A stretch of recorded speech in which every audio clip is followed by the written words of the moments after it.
All right, I think we're all set.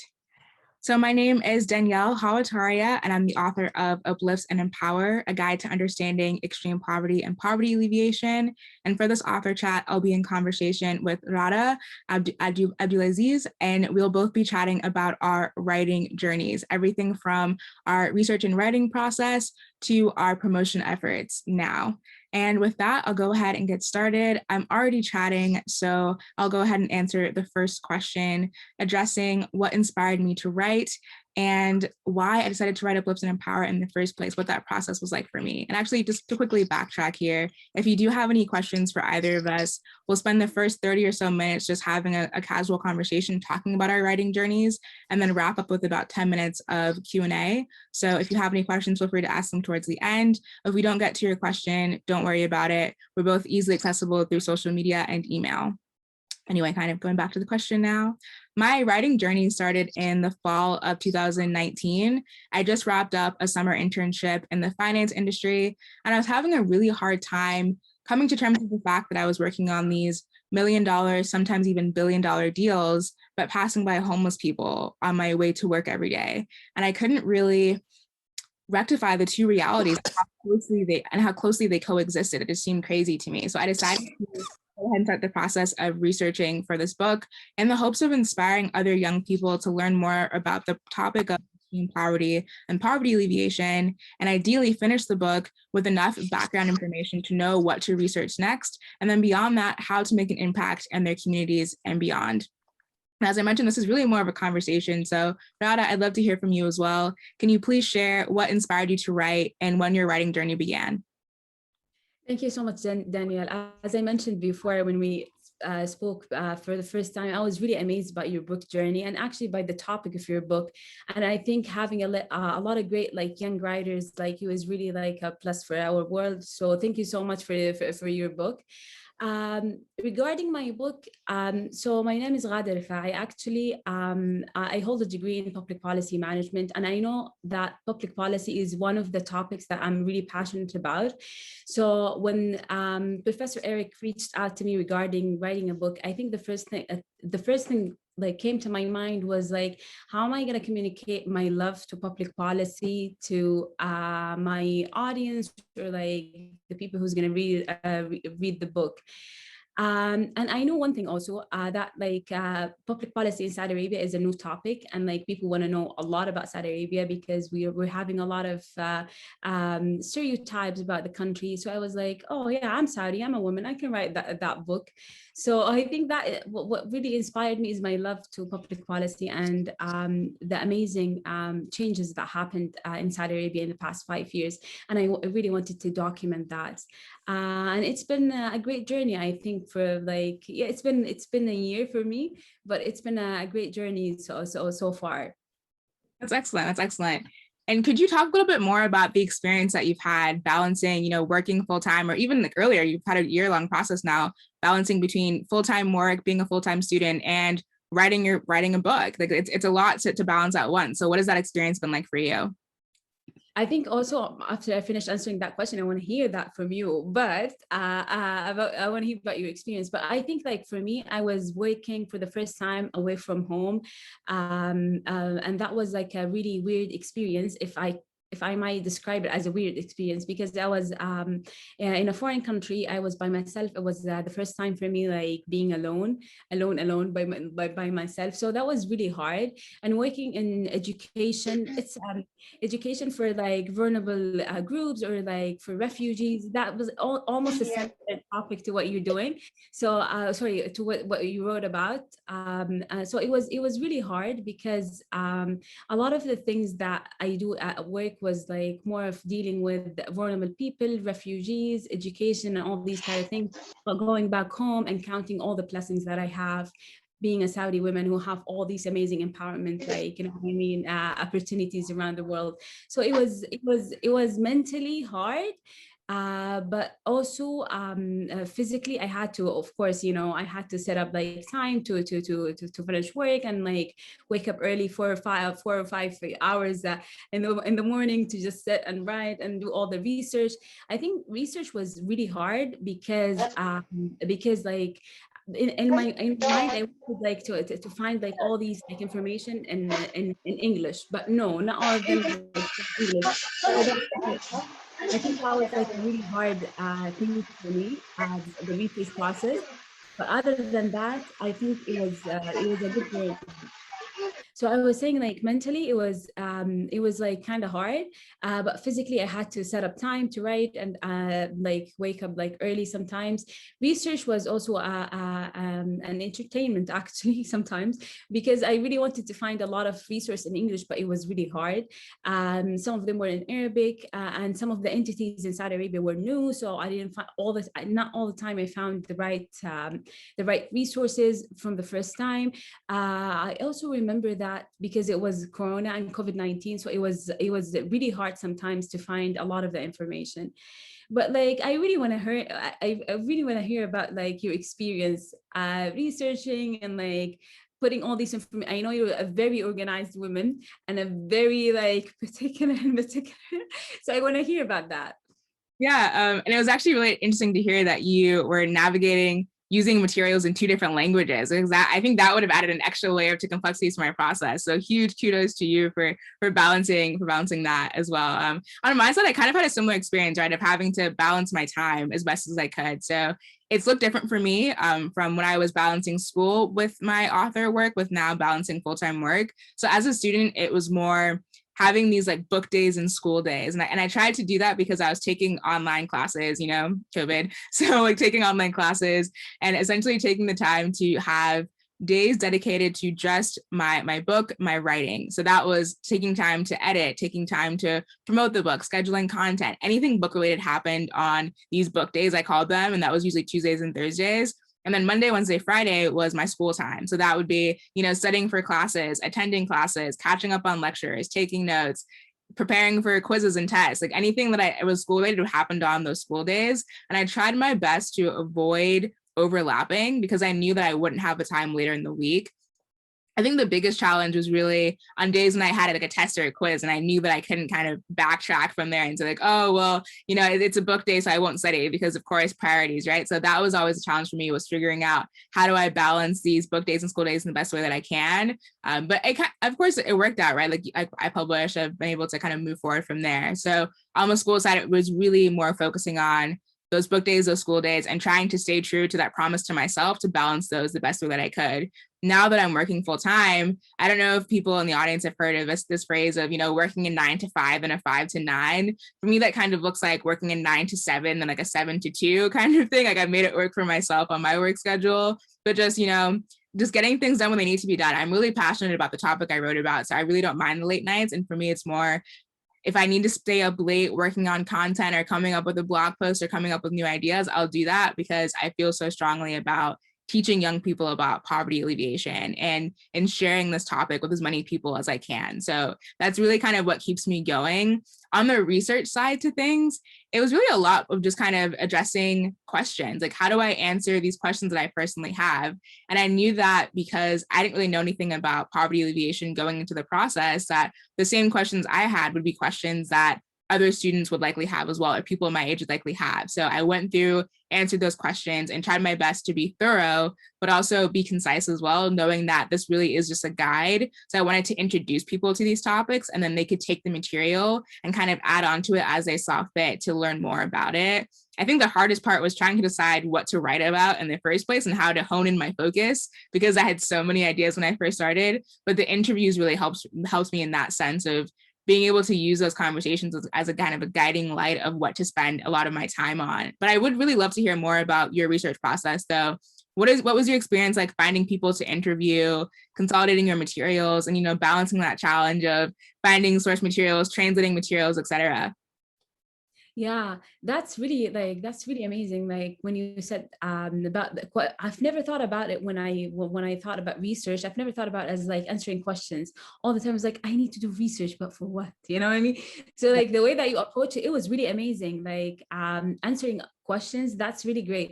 Because I also had this issue in the beginning, because I wanted to write about women empowerment under the new policies in Saudi Arabia. But then I was like, no, that's a really like tight topic, and I don't want to just like limit myself to just a specific like directions and all these kind of things. No, I want to write about the countries changing, you know what I mean, what happened, all these kind of things.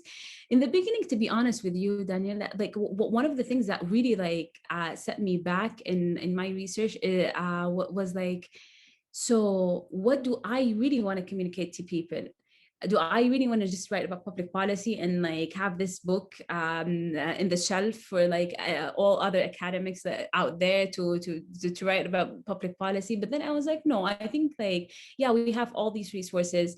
We have a lot of people to speak about the academic public policy and like the policies around the world. But I don't think like a lot of people like talked about how foreign policies, forming policies in a country like Saudi Arabia, what really like made that country shifted from point A to point B, what really helped that country. And because I'm a Saudi, I know a lot of things that happen in the social structure that really led that change.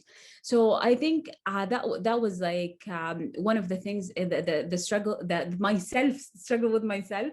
And the second struggle, I think finding people, because it was like COVID-19, and finding people in positions, in high position in the country to talk to them was really hard, because as I mentioned, COVID-19, and also because the country was going through like 2020 was the commitment year for Saudi Arabia. It's been like 5 years since we started Vision 2030, so all the entities had to achieve their commitment, and then COVID-19 happened. And then I was like reaching out to people, oh, please, would you talk to me about like, you know? So it was hard. But like luckily a lot of great people also on the other hand like were really able to sit with me and to talk and to answer my questions. And like what really helped me, to be honest with you, Danielle, one of the things that really helped me is podcast is a big thing in Saudi Arabia, and we're like one of the leading country in the Arabic content in Saudi Arabia. So we have a lot of great people who are like making podcasts, like Finjan and Sukrat and all these people. Finjan means cup in English, and Sukrat is Socratic, you know what I mean? So like these two podcasts really helped me to get communicate, to get information and to get like more content and background about specific things in Saudi Arabia. And that really was like one of the key elements of the book. But like before like we jump to another topic, I really want to ask you something that I'm really curious to know about. What really like Daniela, what really like made you write? Because I know you're young, you're a young professional, if we can say that. I cannot say like you're a young graduate, but like you're a young professional. You have a lot of things like going on right now. Beside you're passionate about poverty, why writing? What really like growing up like made you really love writing? And you know what I mean, I really want to hear about that. Yeah, actually, that's funny. I rarely talk about like my writing experience prior to this whole process. But I've always really enjoyed writing. I speak really quickly, so for me, I feel like writing is a better medium for me to get my points across, because you can kind of read my thoughts at your own pace, if that makes sense. So I just love the idea of being able to kind of share what I would have normally said, but in a different way. I always jokingly say that I wrote my first book when I was 8, because I wrote this like really long drawn out story about this golden locket when I was 8 years old. And that was my first kind of foray into fiction. Aside from that, I've always loved reading as well. So I think just a love of reading, a love of writing as a communication tool kind of all led to this process. So I think whether writing a book would be in the cards for me when it was, or maybe later on, I think I likely would have always enjoyed writing regardless. But yeah, just that love of writing from a very young age and wanting to develop that. And then of course, pairing that love of writing with the passion for the topic itself just led to what is Uplift and Empowered today. Yeah, it's amazing. Like because I remember like my dad when I was a little girl, he used to ask us to read a book and then summarize the book. In the beginning, I was like, Dad, what is this? I don't want to do this. But day by day, you grow up and you realize that your dad was like, he did his best, you know what I mean, teaching you something new. And like, I used to speak fast actually, but now I'm just like trying to like, you know, make that medium, because a lot of people like, would you just speak, like you speak very quickly, can you just like make that medium? So like I used to speak very quickly like you, but like so I understand the communication, like, you know, I mean, the communication like issue and all these kind of things. But like I think I keep saying that all the time. I think I owe my dad a lot of like my writing love, and like a lot of why I love reading and writing in both languages, in Arabic and English. Now it's like it's more like writing in English. It's much more fun for me than it used to be in Arabic. But like yeah, actually I think I told you about like my first experience writing a book. It was in Arabic, and yeah, that book was fun because I was young and I wanted to write a book, and it was the first long-term project for me. And I think that book taught me commitment, because I was like, no, I'm gonna finish this, and then I'm gonna put it in a publishing company, and then I'm gonna put it out. But it was like the first long-term project that I've done in such a young age. And the book actually called like Tale of the Seasons. It's in a way it's more of like how we overcome life through like a process of 4 seasons. So one day it's summer and like we're out enjoying life, but some days are like winter and like we have to stay inside and getting warm and like, you know, trying to recover, blah blah blah. And sometimes it's spring and like we're out there with friends and like family, and some days it's like everything is falling apart. So I for somebody who is really young, I think I did pretty well pretty well in my first book. And it's totally different than my second book, of course, which is like academic politics policies, and like it's totally different. And yeah, I think that's I think you know right now what was my first book about. That sounds really incredible, actually. And right now I have a link to, of course, The World's Gate right now on upliftempower.com, but I'd love to add a link to your first book as well. It sounds like a really incredible just exploration of the human experience. So I'd love to share that with more people too. That's really exciting.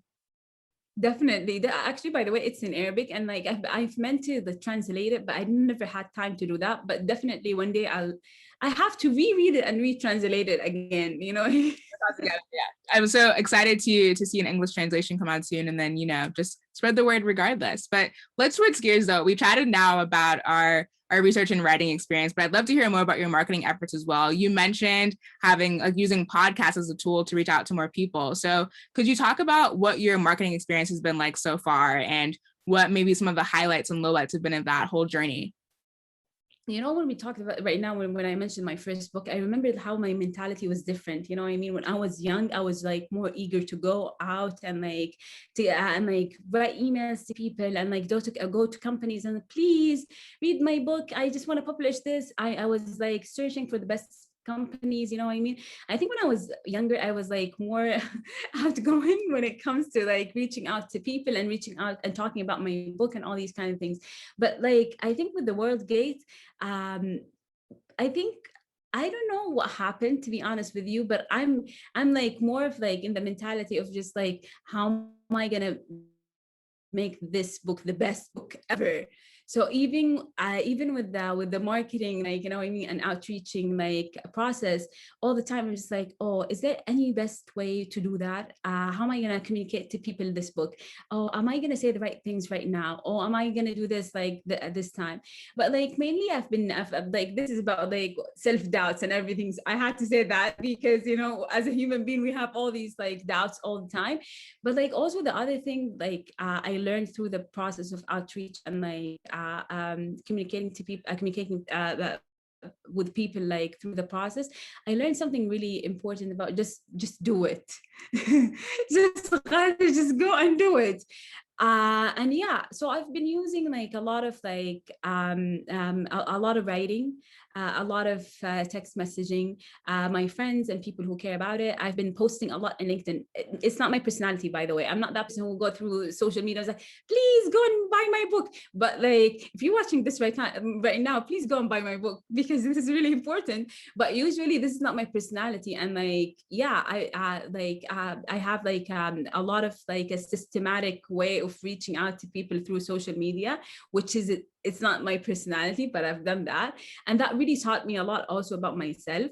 Another thing that I used is reaching out to people to ask them to talk and chat about the book, attending more events about like policy events, and doing a lot of like work in policy. And like, you know, one thing, Danielle, that really makes me happy, in the a year ago, I've never thought that I had it in me to go out and talk about my book, or to go out and like and communicate, to go out and talk about my country, because I've never thought that, oh wow, I know everything about public policy, or I know everything about like my country. But this book and like the research behind the book and the marketing process taught me how to you know what I mean, how to go out and talk, and like how to search more about my book, how to put up all these small like content videos. I have also like you know that I have a series of videos about my book on my LinkedIn account. And also I made them by myself. I recorded myself, I edit myself. I edit myself, sorry, I edited my videos. So like, yeah, it was a learning process. And like, hopefully I answered your question. But like I really want to know about your process, because for me you're a role model, a young writer and a role model when it comes to like how you communicate your book to people, how you marketed your book to people. I know you've been beyond just like publishing the book. You have, I think, a scholarship, and you have a website, and you're doing all these activities, and I know it's not just about you or like your personal success. It's more about like giving to people, giving back to community. So I really want to hear about that. Absolutely. And honestly, I love watching your videos. I was going through your LinkedIn post recently and just so inspired by, especially hearing that you're recording them yourself, editing, like all of that. It takes a lot of work. So I'm really blown away by all the effort that you put into your promotion efforts. And again, everybody buy The World Gay. I have a link to it on upliftandempower.com. Check it out there. Yeah, so just really inspired by your marketing efforts as well. I guess on my end of things, a lot of it has just looked like trying to have a detailed plan moving forward, especially because of course balancing, initially schoolwork with promotion and now work with promotion. Learning skills like batching content, having a content calendar have been absolute lifesavers for me. I'm trying to be more consistent with it. In an ideal world, I would be, months ahead for my content. I'm not quite there yet, but just having the idea of having a general sense of what I'd like to share next helps me a lot. Just from that perspective.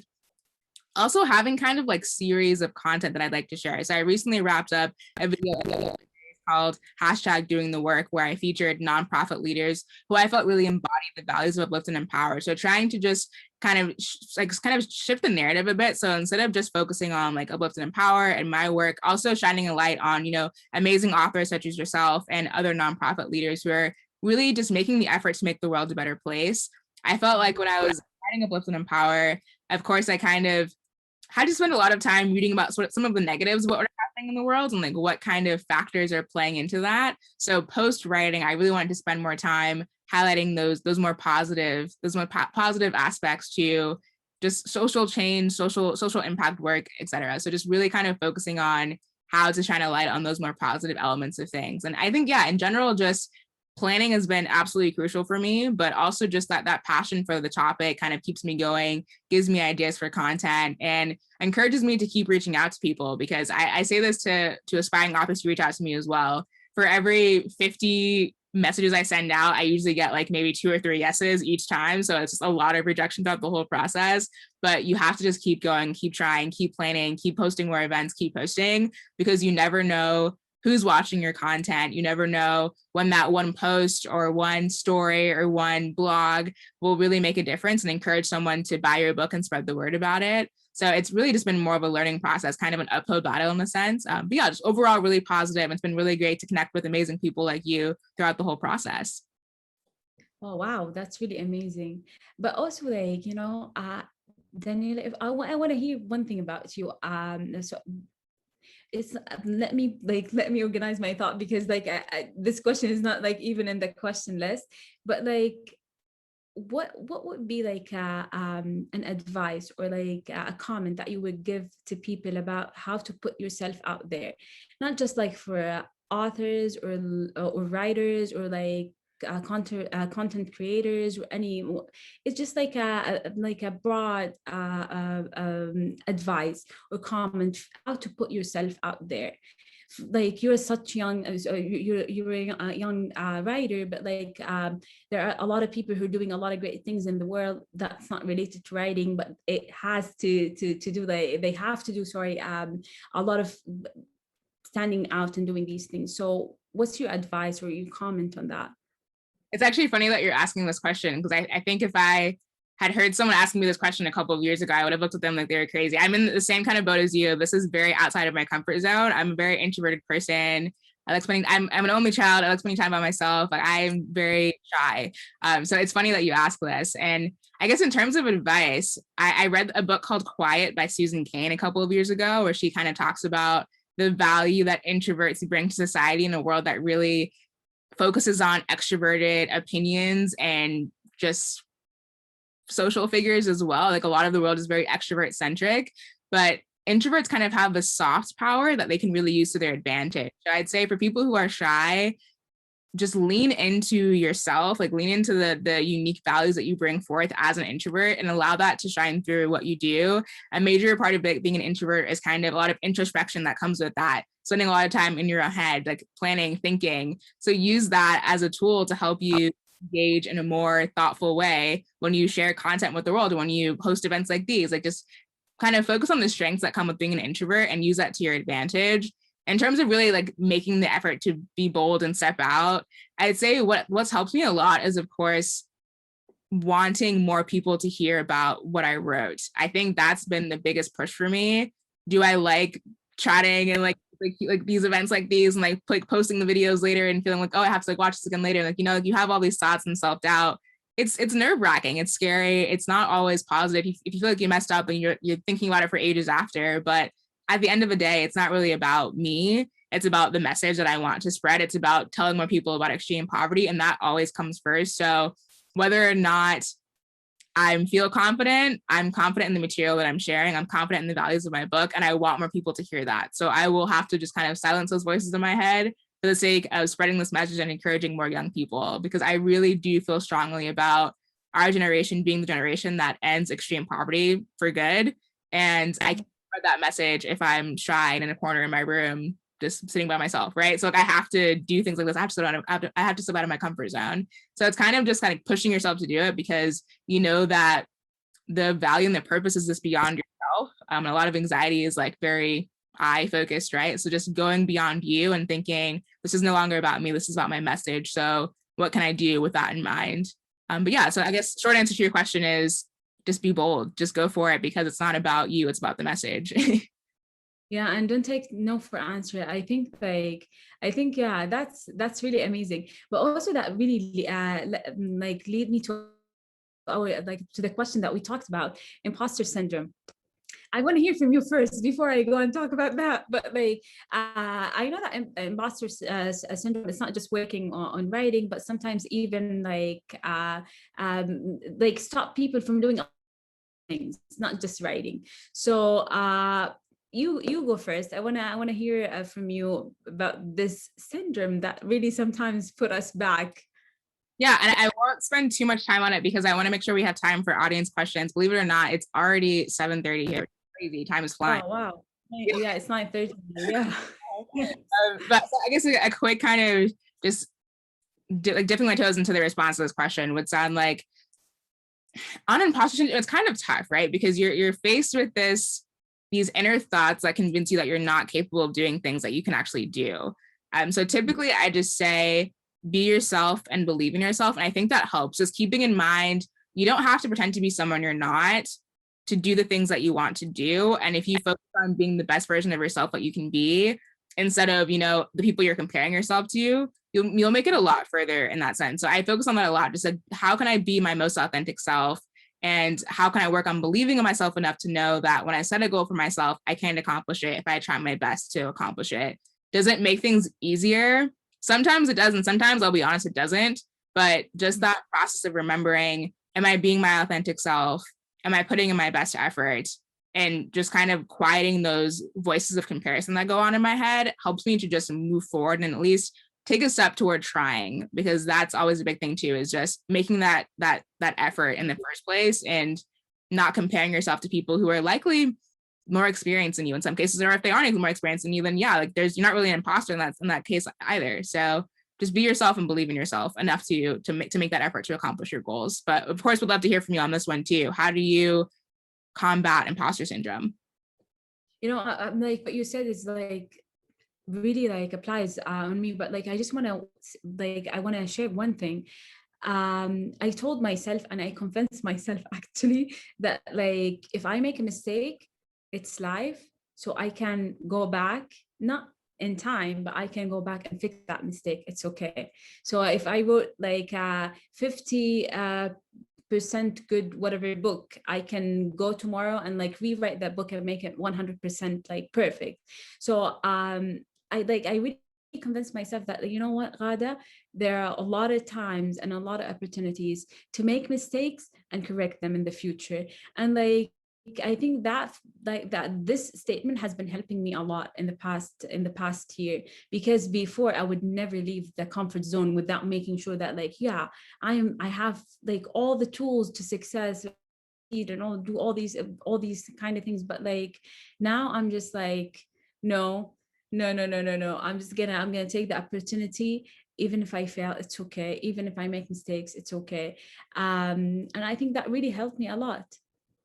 That's really inspiring. And I hope that a lot of people who are, of course, here in the audience today, but also watching this later, are able to keep those thoughts in mind when trying to overcome some of those fears, those natural fears that come up. But we do have about 6 minutes left. So I'd love to hear from the audience too. If you have any questions, feel free to ask them either in the chat or just raise your hand. Yeah, I'll just happy to answer any questions that you may have. I'm actually trying to see if I can access the chat from here. If there are no questions from the audience, I do have some fun kind of casual questions that Ghada and I can cover next, but want to give everyone. Yeah, me too. I have a question, one question for you. I think people are a bit shy, which is totally fine. So one of my fun questions I had for you is, what is your dream writing spot?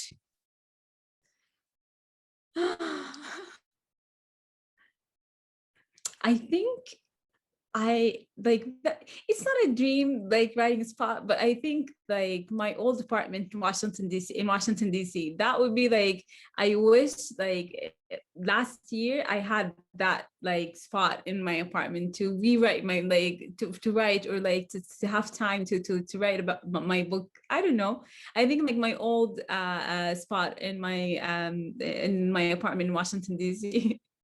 Nice.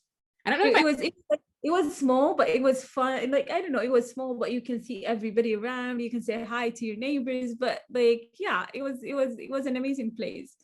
So I feel like you kind of get to create your own ambiance as well, regardless of the size. Like if you have a spot that just kind of gets your creative juices flowing, it just goes. That's really exciting.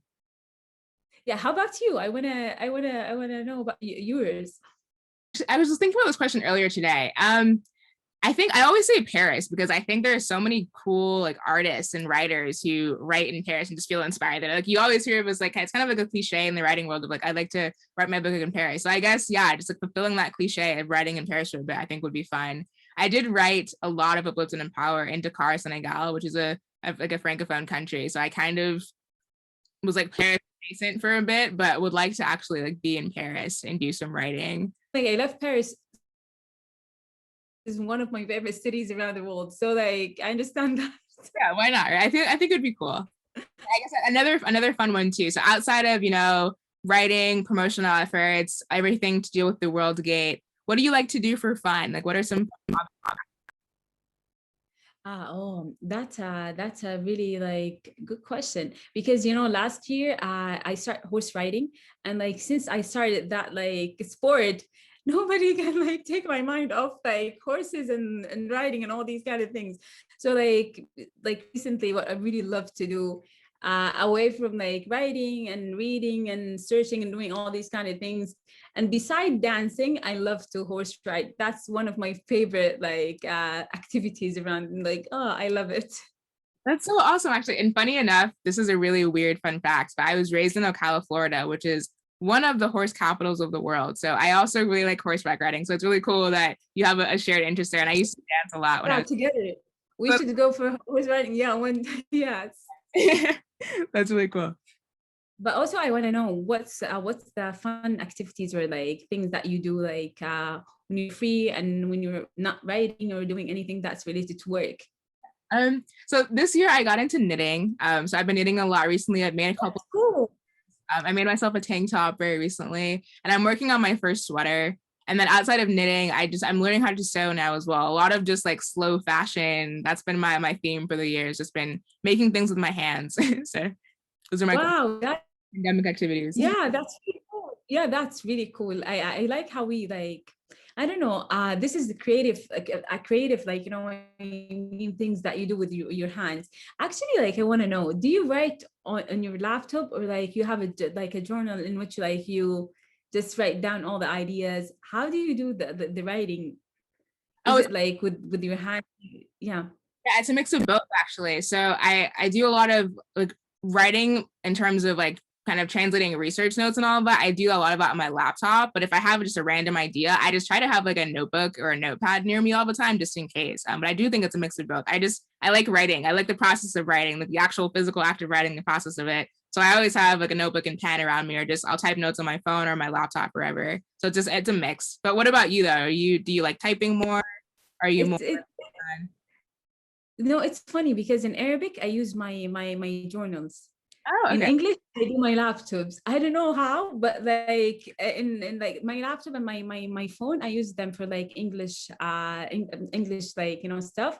And for Arabic, I just use my journal. And then later I'll put it on a laptop or whatever like the firm of I want to use it for. But like depends on the language. The language. So cool. I didn't even consider that. That's really awesome. So maybe it's like I guess the way you process information in both languages, like one or the other, like preference. That's so cool. Yeah, and also like I think also I've never had like an Arabic keyboard in my laptop, so that all the time pushed me to do the writing in Arabic on my journals or like on papers. Well, I wanted to make sure the audience had another shot to ask questions. We have hit our 40-minute mark. I don't want us to get cut off. So does anyone have